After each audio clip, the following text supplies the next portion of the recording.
Grab your popcorn and cancel your plans, because we're diving into the movies that didn't just break records, they broke reality. These are the blockbusters that hijacked culture, rewired our dreams, and turned theaters into temples.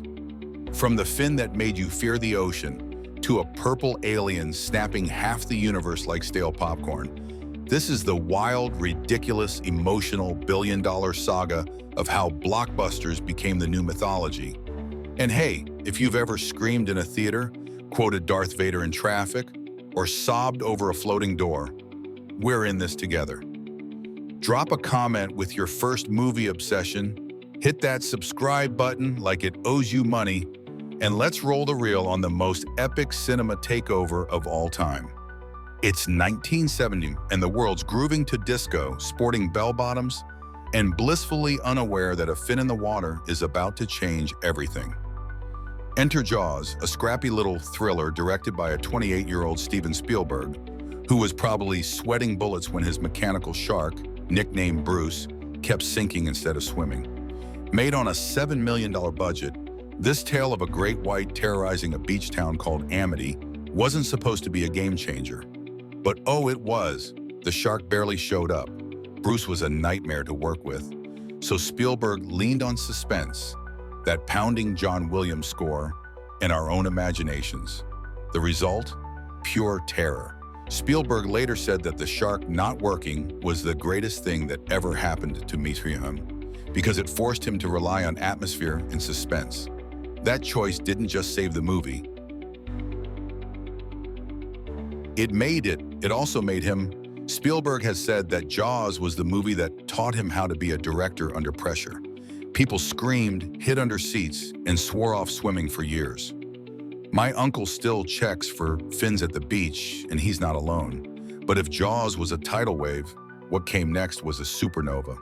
Fast forward to 1907, and George Lucas, a nerdy dreamer obsessed with old sci-fi serials like Flash Gordon, dropped Star Wars Episode 4, A New Hope, into theaters.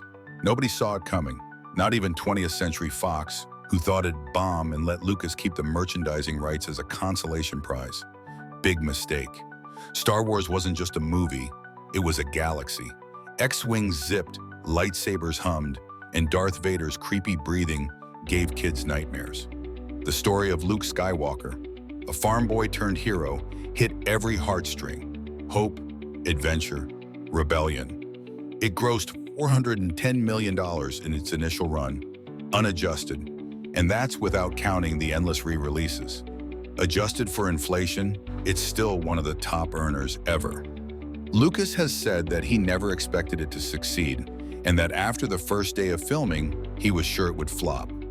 But the movie's success turned him from a struggling filmmaker into the godfather of geekdom.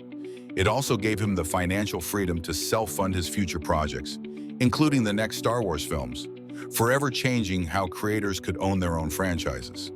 What made Star Wars colossal wasn't just the box office, it was the world it built. Fans didn't just watch it, they lived it.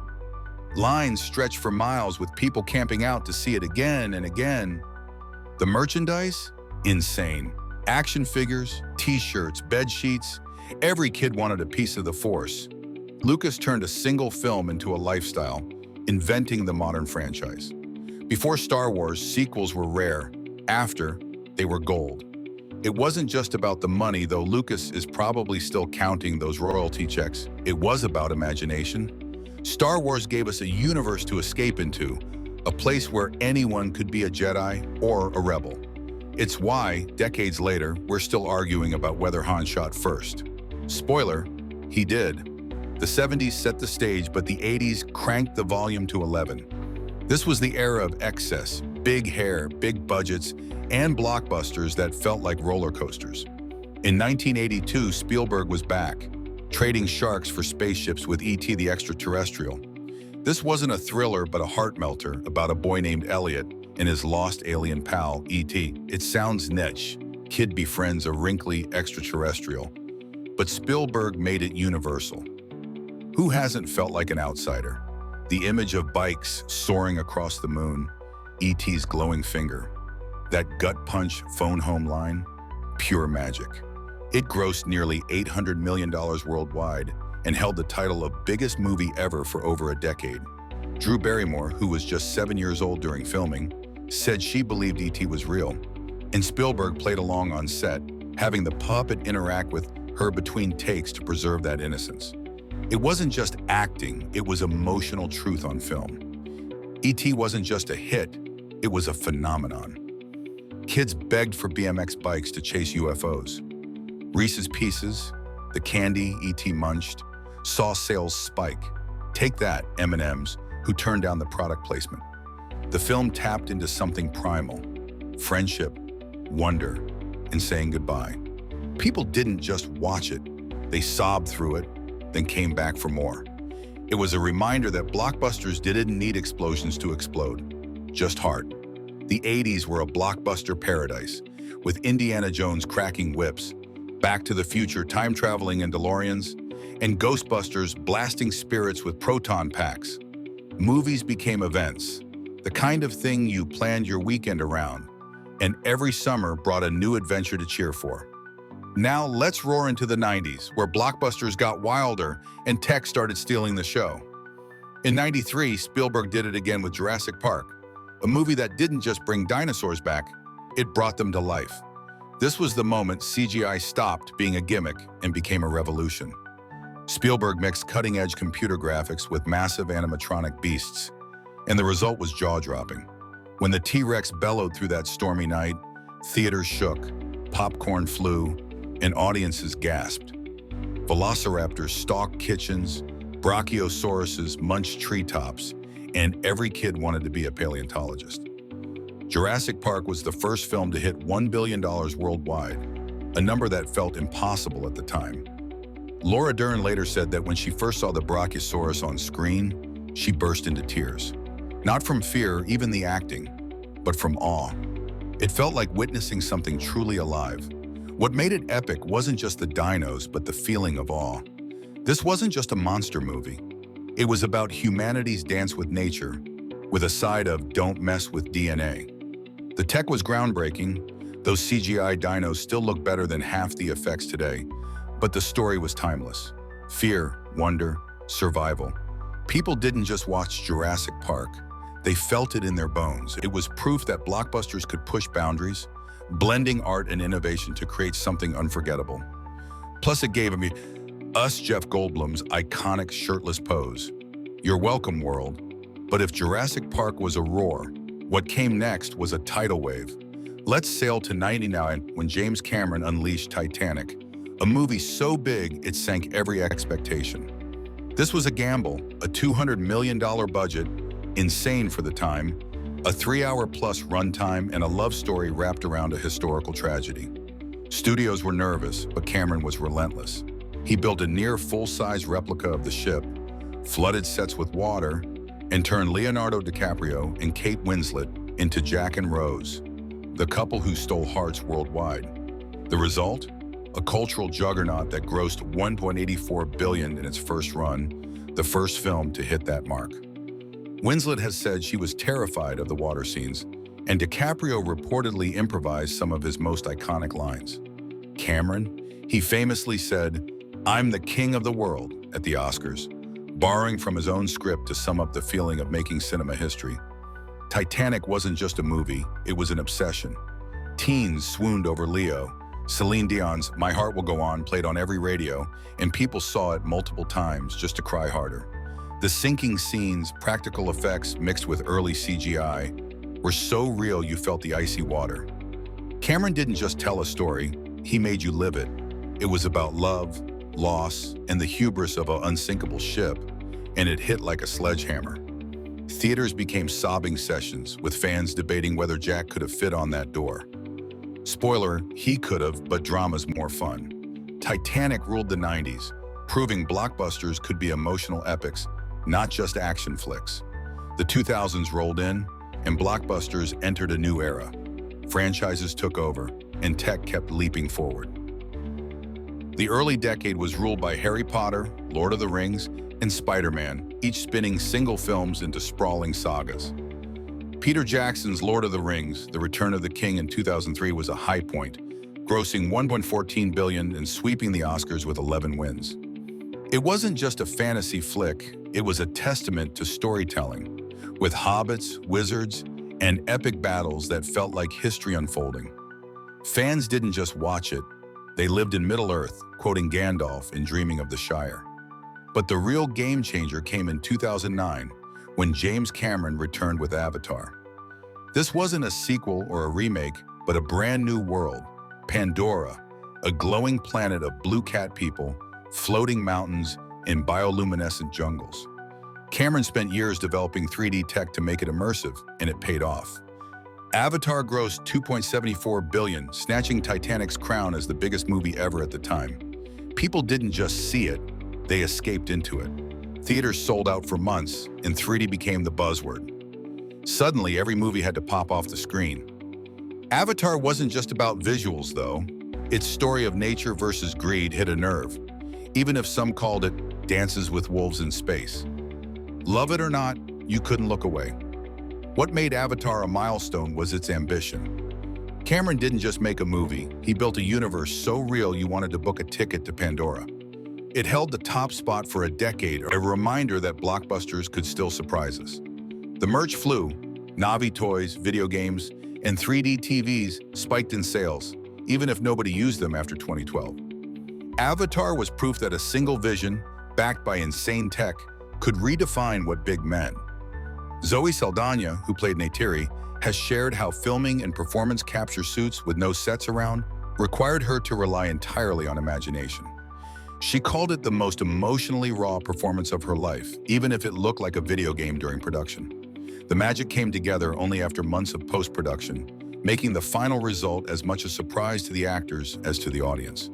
The 2010s, though, brought a new titan, the Marvel Cinematic Universe.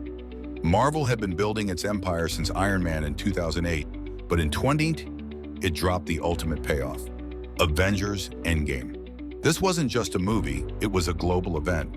The climax of 22 films over a decade. Iron Man, Captain America, Thor, and a gazillion others faced Thanos, the purple guy who snapped half the universe away. Fans were invested. They'd grown up with these heroes. Endgame grossed $2.8 billion, edging out Avatar to become the biggest movie ever at the time. Theaters were like rock concerts with cheers, sus, and gasps echoing through. Endgame was a masterclass in payoff. Every line, "I am Iron Man," "Avengers, assemble," felt earned. The Russo brothers juggled a sprawling cast and made it personal, a story about loss, sacrifice, and fighting for what matters. Fans debated portals, cried over farewells, and memed the heck out of it. It showed blockbusters could be serialized, like a comic book saga brought to life. Marvel turned movies into a shared universe, where every film built towards something bigger. It wasn't just about the money, it was about community. People didn't just watch Endgame, they celebrated it together. Robert Downey Jr. has said that filming his final scene was like saying goodbye to a part of himself. He knew the character of Tony Stark had helped redefine his own life and career, and you can feel that weight in every second of his last performance. But Cameron wasn't done. In 2022, he returned with Avatar, The Way of Water, proving he's the king of Hold My Beer. The sequel took us back to Pandora, this time underwater, with visuals so stunning you forgot how to blink. It grossed $232 billion, cementing Cameron as the guy who doesn't just make hits, he makes history. The story leaned harder into family and legacy, with whale-like creatures stealing the show. It was another reminder that blockbusters thrive on spectacle, but they stick because of heart. Cameron said he waited over a decade to make The Way of Water because he was determined to show audiences something they'd never seen. He worked with free divers and marine biologists to get the underwater scenes right, even teaching the cast to hold their breath for over 5 minutes. The results? Worth it, so. The movie didn't just wow, it immersed. Let's not forget the global stage. Blockbusters aren't just Hollywood's game anymore. China's Wolf Warrior 2 grossed $870 million in 2017, mostly at home, proving local stories can rival Marvel's might. India's Bahubali 2 hit $250 million with epic battles and Bollywood flair. Streaming's shaking things up too. Squid Game wasn't a movie, but its global grip felt like a blockbuster. No theater required. The world's smaller now. A hit in Seoul can trend in Sao Paulo by dinner. Blockbusters thrive because they cross borders, blending universal themes with local flavor. So, where are we headed? The future's a wild card. Theaters are still magic. Nothing beats that big screen, the collective gasp of a crowd. But streaming's here to stay, letting stories like The Witcher or Bridgerton hit blockbuster status from your couch. Virtual reality could be next, putting us inside the movie. Imagine dodging blasters on Tatooine or surfing Pandora's waves. AI's creeping in too, maybe crafting scripts or tailoring visuals to your mood. The core stays the same though. Big stories, big emotions, big wow. Whether it's IMAX or VR, we crave that rush. But not every epic gamble pays off. For every record breaker, there's a beautiful flaming train wreck that reminds us how risky the blockbuster game really is. Enter the Queen Epic Flop Hall of Fame. First up, John Carter. Disney threw $250 million at this 2012 sci-fi adaptation, hoping it would launch the next Star Wars. Instead, it was more like a slow-motion cannonball into a puddle. Confusing marketing, a bland title, and a story no one knew how to pitch sunk it faster than a Martian sand skiff. It made back less than half its budget. Ouch! Then there's The Lone Ranger, 2013. Another Disney misfire, this time starring Johnny Depp in questionable face paint as Tonto. Budget, $225 million. Audience, mostly tumbleweeds. The mix of tone-deaf nostalgia, messy action, and backlash killed it at the box office and in critics' circles. And we can't forget Waterworld, 1995, Kevin Costner's post-apocalyptic water fantasy that became the most expensive film of its time. It had jet skis, gills, and more leaked scripts than actual plot. While it eventually broke even, it became Hollywood's shorthand for uh-oh. It's like the Titanic, but with P-powered jet boats. Oh, and get cats. 2019. What even was that? Digital fur technology, human-cat hybrids that looked like fever dreams, and a vibe that made people ask, did I accidentally take mushrooms? It had A-listers, a massive budget, and zero idea how to translate creepy dancing felines into cinematic gold. It flopped so hard it's still meowing in shame. The lesson? Even big names, big budgets, and flashy effects don't guarantee success. If the story flops or the vibe is off, audiences can smell desperation through the popcorn butter. These failures are just as fascinating because they show what happens when ambition overshoots audience connection. And yet, we kind of love them. There's something charming about a movie that tried so hard to be legendary and crashed in slow motion. They're the cult classics, the YouTube deep dives, the trivia fodder at midnight screenings. Even in failure, they add to the mythos, because in the world of blockbusters, go big or go home isn't just a saying, it's the whole damn blueprint. But here's the thing most people never see. Behind the billion-dollar box office numbers is a very real human toll. These movies don't just demand money, they demand everything. Christian Bale practically starved himself for The Machinist, then turned into a muscle machine for Batman Begins in under 6 months. He later said he'd never do that again. Fair. The guy morphed like a shapeshifter on command. Kate Winslet developed hypothermia on the Titanic set. She refused a wetsuit because her character wouldn't have one, and she paid for that realism with actual illness. She said, I was genuinely frightened. And let's not forget James Cameron himself, who nearly drowned during The Abyss. A safety diver missed a signal, so Cameron punched his way free underwater, out of air with no backup tank. The man nearly died for the shot. Even the Avengers weren't immune. Elizabeth Olsen and Paul Bettany once described the shoot days as 12-hour green screen hallucinations, where they forgot what movie they were even in. And then there's the VFX artists, those underpaid, overworked magicians rendering Thanos' chin wrinkle by wrinkle at 3 a.m. Many work 100-hour weeks during crunch time with no overtime. You see 5 seconds of CGI magic. They live 6 months of physical burnout. The next time someone says movies are just entertainment, remind them these films are built on real blood, sweat, and tears. And yet, we love it because that sacrifice shows up on screen. It's in every scream, every hero pose, every impossible explosion that makes us gasp like kids again. Challenges loom, of course. Ticket prices climb, and not everyone can drop 20 to see Spider-Man swing. Streaming's cheaper, but it's splintering attention. How do you stand out when Netflix drops 50 new shows a month?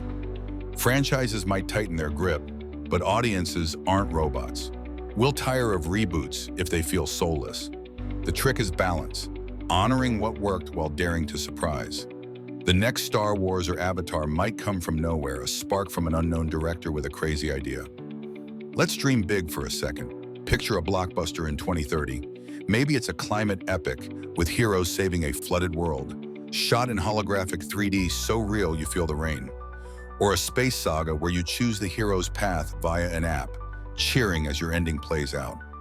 Maybe it's a comedy that goes viral globally, uniting people across languages with laughs. Whatever it is, it'll need heart, guts, and a story that sticks. That's the thread tying Jaws to Endgame. They didn't just sell tickets, they sold dreams. As we wrap this saga, let's salute the giants. Jaws taught us to fear the unknown. Star Wars gave us hope in dark times. E.T. showed love transcends worlds. Jurassic Park sparked wonder and caution. Titanic proved love outlasts disaster. Avatar opened our eyes to beauty and greed. Endgame reminded us to fight together. These films aren't just history, they're mirrors showing who we were and who we want to be. They're why we queue up, why we rewatch, why we argue over who shot first or whether Rose hogged the door. The magic of blockbusters is simple. They make us feel bigger than ourselves. They're the roar of a T-Rex, the hum of a lightsaber, the snap of a hero's sacrifice. They're shared moments in a fractured world. Stories that bind us when everything else pulls apart. So here's to the next one. The film that'll make us gabby, cheer, and maybe cry into our popcorn. The saga's far from over, and I can't wait to see what's next. Until then, keep dreaming, keep watching, and maybe check under the bed for velociraptors, just in case. If this trip down blockbuster memory lane made you smile, scream, or want to rewatch everything, smash that like button, share it with a fellow film nerd, and hit subscribe. We've got more stories coming, bigger, weirder, wonderier. Stay tuned.